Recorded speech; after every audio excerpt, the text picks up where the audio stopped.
আসসালামু আলাইকুম। এটিএন বাংলা সংবাদে সবাইকে স্বাগত জানাচ্ছি। আমি ওয়াহিবা রাইয়ান। শুরুতেই বিআরবি কেবল সংবাদ শোনাম।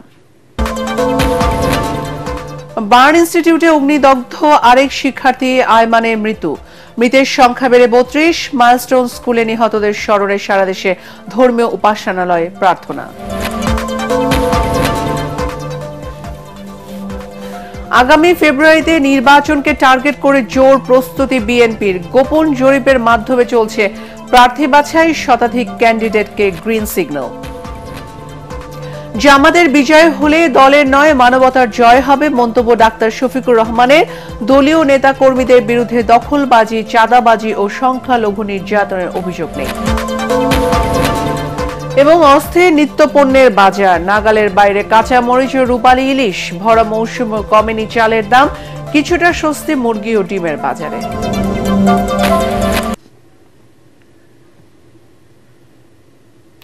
শুনছিলেন বিআরবি কেবল সংবাদ শুনাম। এখন বিস্তারিত। উত্তরায় বিমান বিধ্বস্তের ঘটনায় মৃত্যুর মিছিলে যোগ হল আয়মান নামের আরেক শিক্ষার্থী। জাতীয় বার্ন ও প্লাস্টিক সার্জারি ইনস্টিটিউটে প্রায় ৪ দিন চিকিৎসাধীন থেকে সকালে চিরবিদায় নেয় মাইলস্টোন স্কুলের ৪র্থ শ্রেণীর এই ছাত্রী। শরীরের ৪৫% পুড়ে গিয়েছিল আয়মানের। এ নিয়ে এই হাসপাতালে নিহতের সংখ্যা বেড়ে দাঁড়ালো ১৪ জনে। এখন চিকিৎসা নিচ্ছেন ৪১ জন, যাদের মধ্যে ৬ জনের অবস্থা আশঙ্কাজনক।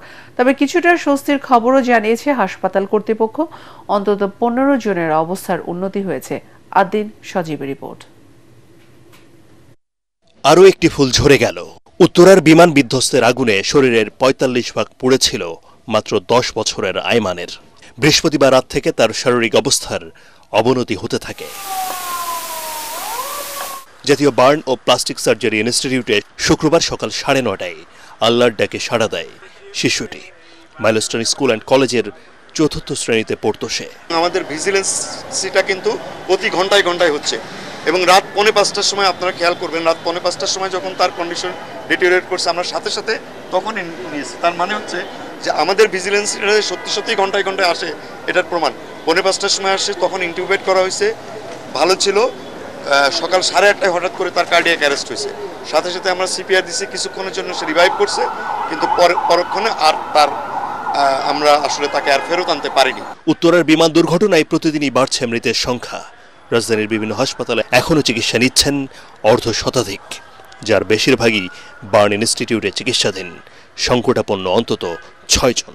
সিঙ্গাপুরের ৯ জন, তারা ডক্টর সহ নার্সিং স্টাফ রয়েছেন, ওনারা ৯ জন, আর ৫ জন চাইনিজ টিমের সদস্য আসছেন।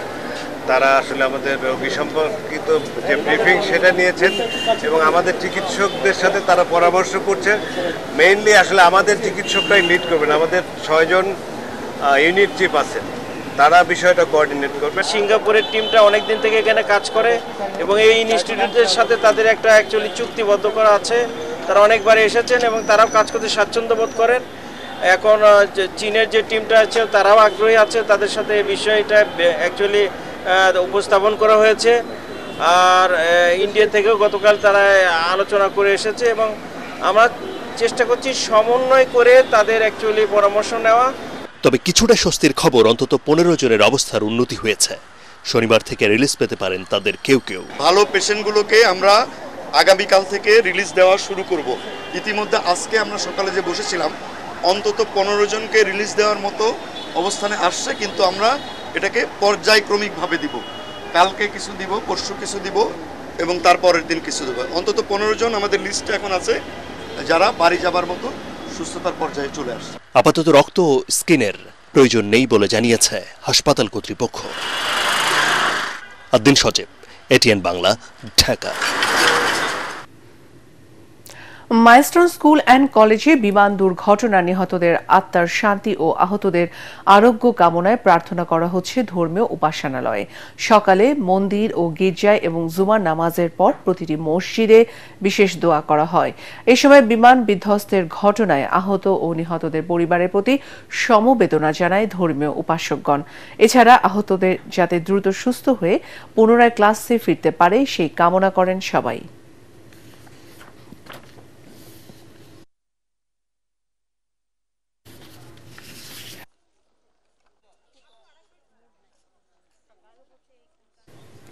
গোপন জরিপের মাধ্যমে প্রার্থী বাছাই ও নির্বাচনী কৌশল প্রণয়ন, ইশতেহার তৈরির কাজ এগিয়ে নেওয়ার মাধ্যমে ত্রয়োদশ জাতীয় নির্বাচনে পুরোদমে প্রস্তুতি নিচ্ছে বিএনপি। এরই মধ্যে শতাধিক আসনের প্রার্থীকে গ্রিন সিগন্যাল দেওয়া হয়েছে। দলের নীতি নির্ধারকদের সাথে কথা বলে দলটির নির্বাচনী প্রস্তুতির এমন তথ্য পাওয়া গেছে। এটিএন বাংলাকে বিএনপি মহাসচিব মির্জা ফখরুল ইসলাম আলমগীর জানান, আগামী বছরের ফেব্রুয়ারি মাসে নির্বাচনকে টার্গেট করেই চলছে প্রস্তুতি। মইনুল হাসানের বিশেষ রিপোর্ট। সুষ্ঠু নিরপেক্ষ নির্বাচনের দাবিতে গত ১.৫ দশক ধরে আন্দোলন করে যাচ্ছে বিএনপি। অভিযোগ রয়েছে, গত ৩টি জাতীয় নির্বাচনে আওয়ামী লীগ নানা কৌশলে জনগণকে ভোটাধিকার বঞ্চিত করে ক্ষমতা ধরে রাখে। ২৪-এর গণ অভ্যুত্থানে আওয়ামী লীগের দুঃশাসনের অবসানের পর ত্রয়োদশ জাতীয় নির্বাচনে দেশের মানুষ তাদের হারানো ভোটাধিকার ফিরে পাবে বলে আশা করছে বিএনপি। দলের মহাসচিব মির্জা ফখরুল ইসলাম আলমগীর এটিএন বাংলাকে বলেন, গণতান্ত্রিক রাজনৈতিক দল হিসেবে বিএনপি সবসময়ই নির্বাচনমুখী। আমরা নির্বাচনের জন্য সবসময় প্রস্তুত থাকি। সবচেয়ে খারাপ অবস্থা যখন গেছে 18 সালে, তখনও একটা নির্বাচনে আমরা অংশ নিয়েছিলাম। তখনও কিন্তু আমরা আপনার নির্বাচনে খুব দ্রুত অংশ নিতে সক্ষম হয়েছিলাম এবং বেশিরভাগ কনস্টিটিউয়েন্সিতে আমাদের 3-4 করে পর্যন্ত প্রার্থী ছিল। নীতি নির্ধারকরা জানান, দলের ভারপ্রাপ্ত চেয়ারম্যান তারেক রহমান নির্বাচনী কৌশল প্রণয়ন, সম্ভাব্য প্রার্থীদের বিষয়ে খোঁজ খবর নেওয়া, মাঠ পর্যায়ে জরিপের মাধ্যমে তথ্য সংগ্রহ করা সহ সার্বিক বিষয় চূড়ান্ত করছেন। আমরা তৈরি হচ্ছি। নির্বাচন তো আমাদের একমাত্র পথ, যে পথে আমরা সরকার পরিবর্তনে যেতে পারি এবং গণতান্ত্রিক একটা ইনস্টিটিউশনকে আমরা শক্তিশালী করতে পারি। নির্বাচনের বিষয়ে বিভিন্ন রকমের সমাজের চাহিদা অনুসারে আমরা সংস্কারের মধ্যে দিয়ে যাই, এক জায়গায় দাঁড়িয়ে থাকি না। নির্বাচনের প্রস্তুতি আছে শুধুমাত্র আপডেট করা সর্ববিষয়ে, প্রার্থী সিলেকশন, ম্যানিফেস্টো প্রণয়ন, মানে জাতীয় ইশতেহার যেটা আমরা বলি, নির্বাচন ইশতেহার প্রণয়ন এবং বিভিন্ন সাংগঠনিক এবং রাজনৈতিক বিষয়ে সিদ্ধান্ত গ্রহণ, এগুলো চলমান প্রক্রিয়া, এগুলো অব্যাহত থাকবে। প্রার্থী বাছাইয়ের মতো নির্বাচনী কৌশলেও নানা নতুনত্ব, চমক থাকবে জানিয়ে সালাউদ্দিন আহমদ বলেন, নির্বাচনের চূড়ান্ত সময় ঘোষণার পরই বিএনপির নির্বাচন কেন্দ্রিক সব কার্যক্রম দৃশ্যমান হবে। আমরা জনগণের আকাঙ্ক্ষার সাথে মিল রেখে গণ অভ্যুত্থান 2024-এর শহীদের আকাঙ্ক্ষা এবং প্রত্যাশা, জনপ্রত্যাশার সাথে মিল রেখে যাদের মাধ্যমে জাতির সেই প্রত্যাশা পূরণ হবে সেরকম প্রার্থীকে আমরা সিলেকশন করব। এখানে অনেক কিছু বিবেচনায় নেওয়া হবে, বিগত দিনে আন্দোলনের ভূমিকা, তাদের ত্যাগ তিতিক্ষা, রাজনৈতিক দলে তাদের অবস্থান, অবদান, দেশের জন্য তারা কি করতে পারে, তাদের মেধা, যোগ্যতা, সবকিছু বিবেচনা করা হবে। বিএনপি নীতি নির্ধারকরা এও জানান, প্রতিশ্রুতি অনুযায়ী দীর্ঘদিনের আন্দোলনের শরিক সমমনাদের জন্য বেশ কিছু আসনে ছাড় দেয়া হবে। মইনুল হাসান, এটিএন বাংলা, ঢাকা। জামাত নেতা কর্মীদের বিরুদ্ধে দখলবাজি, চাঁদাবাজি ও সংখ্যালঘু নির্যাতনের কোনো অভিযোগ নেই উল্লেখ করে ক্ষমতায় গেলে জামাত নেতা কর্মীদের মতো করেই রাষ্ট্রকেও নিয়ন্ত্রণ করবে বলে মন্তব্য করেছেন দলটির আমির ডাক্তার শফিকুর রহমান। বাংলাদেশ চীন মৈত্রী সম্মেলন কেন্দ্রে ঢাকা মহানগরী দক্ষিণ জামাতের রুকন সম্মেলনে প্রধান অতিথির বক্তব্যে তিনি এসব কথা বলেন। জামাত নারীদের ঘরবন্দি করবে এমন ভয় দেখানো হলেও জামাতের নারী কর্মীরা চাকরি সহ স্বাভাবিক জীবনযাপন করে বলে জানান দলের আমির। বলেন, জামাতের দেশ পরিচালনায় সংখ্যালঘু সহ দেশের সবাই সম অধিকার ভোগ করবে। জামাতের বিজয় কোনো দলের নয়, বরং মানবতার বিজয় হবে বলেও উল্লেখ করে দেশবাসীর সহযোগিতা চান ডাক্তার শফিকুর রহমান।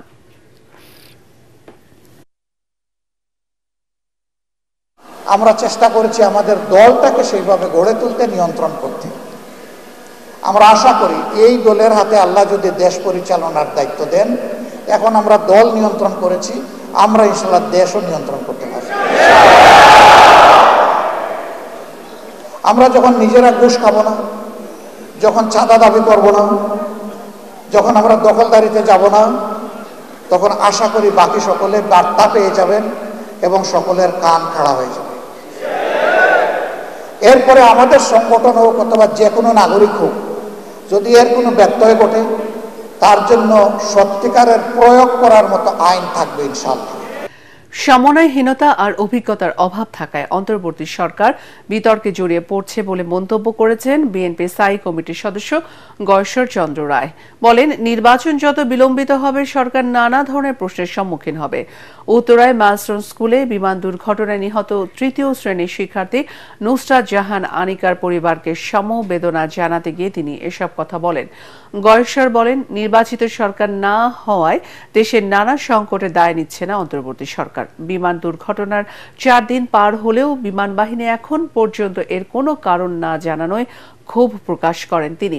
বলেন, ঘটনার সুষ্ঠু তদন্তের মাধ্যমে দোষীদের বের করে বিচারের আওতায় আনতে হবে, যাতে করে ভবিষ্যতে এমন ঘটনা আর না ঘটে।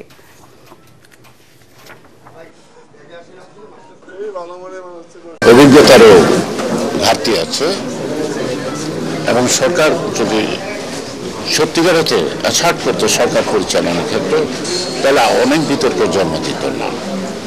তো সেজন্য একটা নির্বাচিত সরকারের দায়বদ্ধতা থাকে, কিন্তু অনির্বাচিত সরকারের দায়বদ্ধতা থাকে না।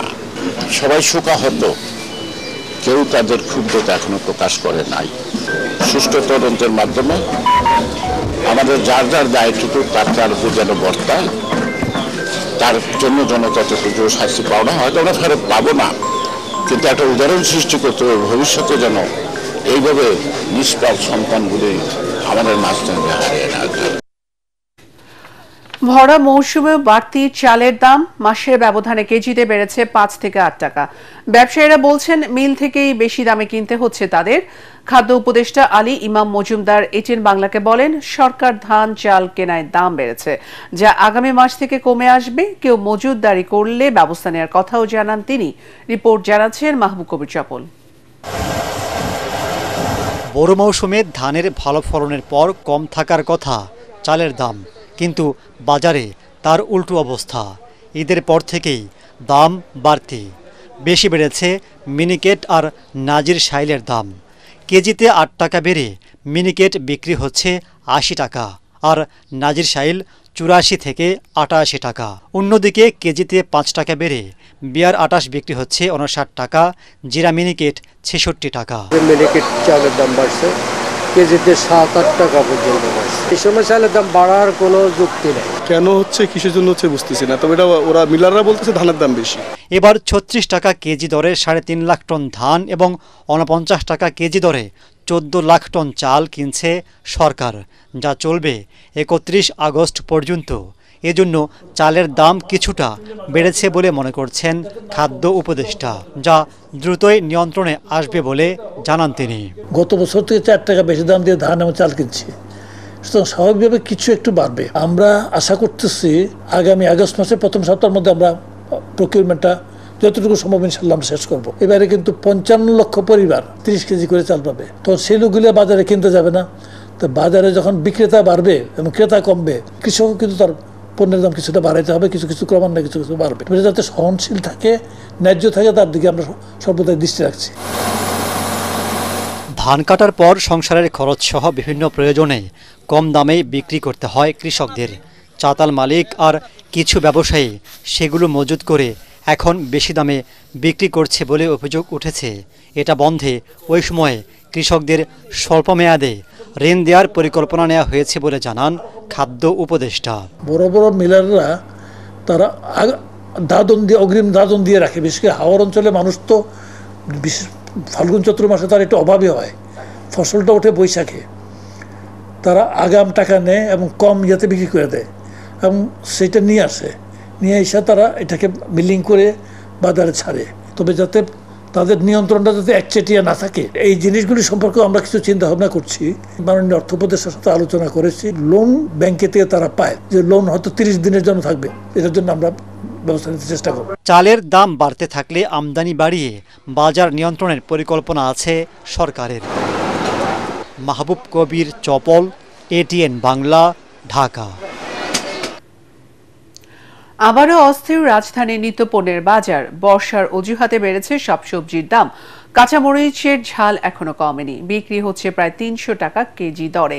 মুরগির দাম কিছুটা স্থিতিশীল থাকলেও চড়া চালের বাজার।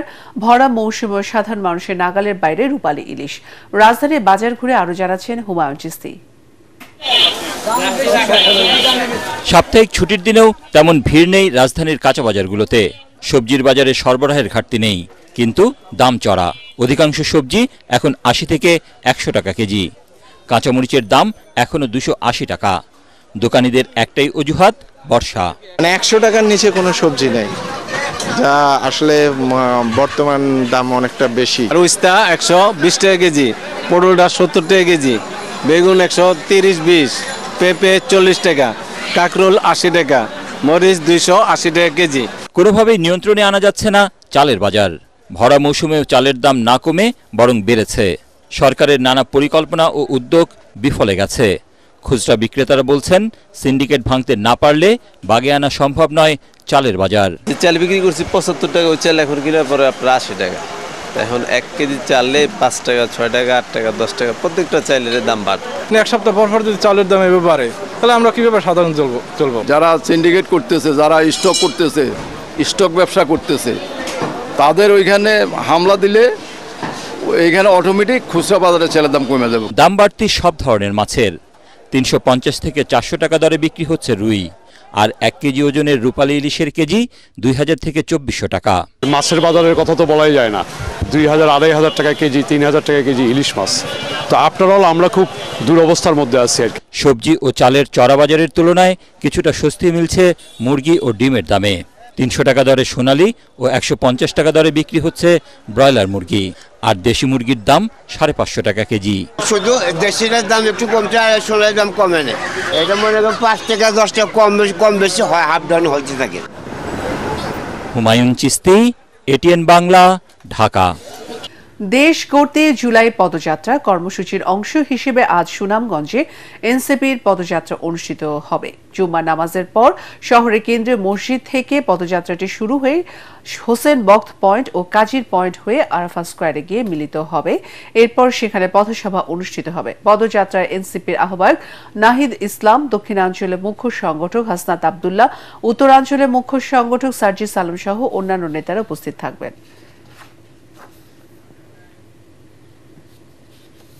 এখন আল রাফা ইসলামী ব্যাংক অর্থ সংবাদ।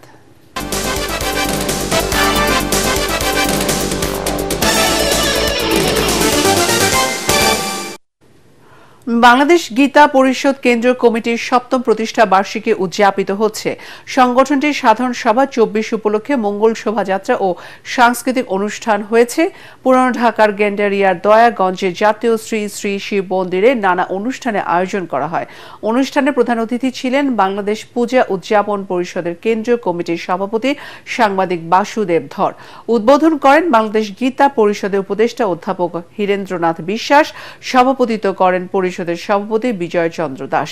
এ সময় উপস্থিত ছিলেন কার্যকরী সভাপতি তাপস কর্মকার ও সাধারণ সম্পাদক বিজন কান্তি ধর।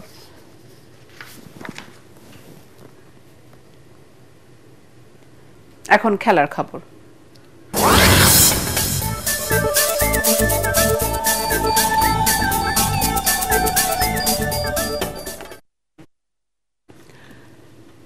টি-20 বিশ্বকাপকে মাথায় রেখেই বিভিন্ন খেলোয়াড়দের সুযোগ দিচ্ছে বাংলাদেশ। মিরপুরে পাকিস্তানের বিপক্ষে শেষ ম্যাচে পরাজয়ের পর বলেন অধিনায়ক লিটন দাস, এদিন আগের ম্যাচের ১১ থেকে ৫ ক্রিকেটার পরিবর্তন নিয়ে খেলতে নামে টাইগাররা।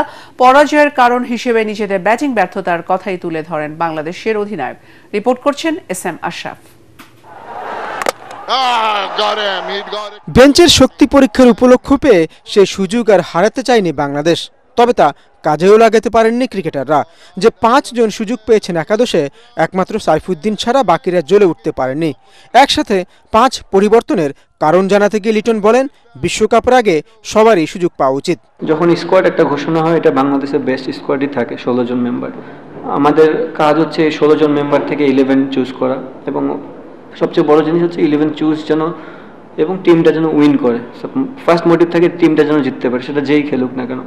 ওই দিক দিয়ে আমি চিন্তা করে দেখলাম যে আমরা যারাই খেলানো হয়েছে সবাই ওয়েল পারফর্মার। সো কিছু কিছু জিনিস তো আপনাকে ইন ফিউচারের জন্য একটু চিন্তা করতে হবে। আমার মনে হয় সেই জন্যই আমাদের আজকে সবাইকে অপরচুনিটি দেওয়া ছিল। এ সময় তিনি জানান, ভবিষ্যতে ডেথ বোলিংয়ে আরও উন্নতি দরকার তার বোলারদের। লাস্ট কিছুদিন যাবৎ আমার কাছে মনে হয় যে জিনিসটা আমরা একটু স্ট্রাগল করতেছি। আমরা নতুন বলে খুবই ভালো বল করতেছি, আমাদের বোলিং ইউনিট আমাদের ডেড বোলিংটা আরেকটু স্ট্রং করতে হবে, যেটা আমার ফিল এবং আমার মনে হয় এই যে আমাদের ফুল টিম থেকে ওই জিনিসটা আমরা বিলিভ করি। অবভিয়াসলি ব্যাটিং তো আছে, কারণ আপনি কন্টিনিউ যখন ব্যাটিং ভালো করতে থাকবেন, ভালো উইকেটে খেলতে থাকবেন, ভালো ব্যাটিং করবেন, বোলারদের ম্যাচ জেতানোর সুযোগটা বেশি থাকবে। বাংলাদেশের পরবর্তী সিরিজ ভারতের বিপক্ষে আগস্টে ঘরের মাটিতে 3 ওয়ানডে আর 3 টি20তে মুখোমুখি হবে টাইগাররা। S M Ashraf, ATN Bangla. শেষ করার আগে বিআরবি কেবল সংবাদ শিরোনাম আরো একবার।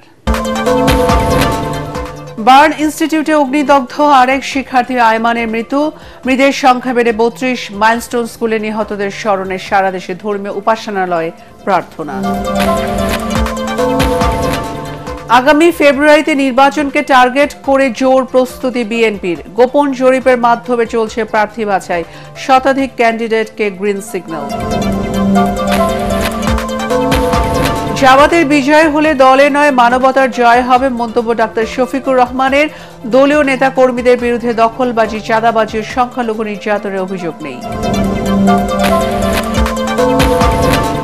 এবং অস্থির নিত্যপণ্যের বাজার, নাগালের বাইরে কাঁচা মরিচ ও রূপালী ইলিশ। ভরা মৌসুমেও কমেনি চালের দাম, কিছুটা স্বস্তি মুরগি ও ডিমের বাজারে। পরবর্তী সংবাদ দেখার আমন্ত্রণ জানিয়ে এখনকার মতো শেষ করছি। এটিএন বাংলার সংবাদ ইউটিউবে দেখতে ব্রাউজ করুন youtube/ATN Bangla News। ধন্যবাদ।